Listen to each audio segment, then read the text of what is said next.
Hey, so it's February here, and it's when I start planting seeds, sometime between Valentine's Day and President's Day. We're in the middle of a kitchen remodel, so I'm probably not going to plant as many starts as I normally do, just because we don't have room for the trays everywhere. Anyways, these are seeds that I have left over from the last year or two, and I keep them sealed in this container. Normally they're laying flat with the lid on it during the year. And then these are some beans I saved from last year that were dried. All of these seeds go into the ground at different times, and it can be really confusing when you're first starting out. Some need to go into the ground or into little cups, 4 weeks early, some are 6 weeks early, some are 2 weeks early, some are, depending on the frost date, all the things. So this is our box of seeds, and they're ones that, are from the last year or two, and they're here. So anyways, I have everything I could possibly need if I wanted to make a full garden. And then I just found this app.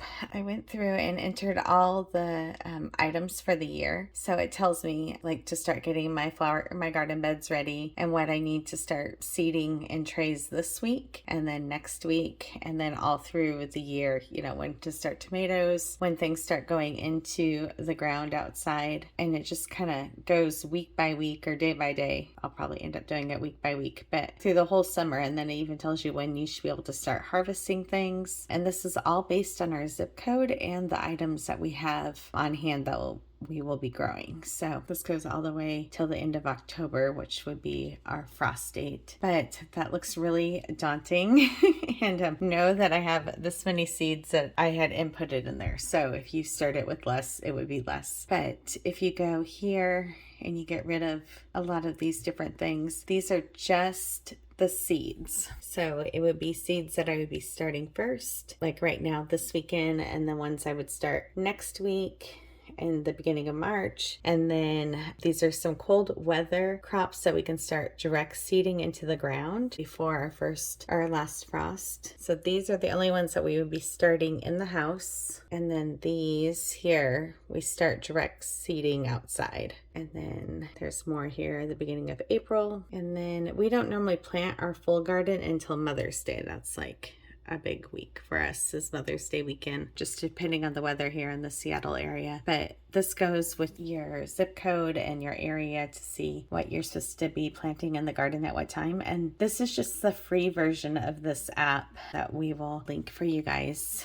so you can check it out. But it's a really just easy to read guide. Then you can go back in and, see what days that you should have your beds ready to go, or you can see what days that you need to transplant your seeds out to the garden, or you can do it for like harvesting ones and different activities that you should be doing in the garden all summer long. Anyways, we have 8 garden beds that we do every year. We just live in a cul-de-sac in a neighborhood, and this is our backyard garden that we do. And then for big canning projects, then I go and get the items that I need from a farmer's market. Anyways, hopefully that helped you guys get started. We'll be doing more videos as we start doing seed plantings this spring and into the summer, and you can see our garden. But right now for us, like the end of February is when we're starting to do things. There was a couple things that could have been put in the ground already. I just didn't get around to it. So for the most part, for our area, this is the right time of year. But you can check the app or the USDA, the plant map, and put your zip code in, and it'll give you the time when you're supposed to start planting in your frost zones and that kind of thing. Anyways, hopefully that helped,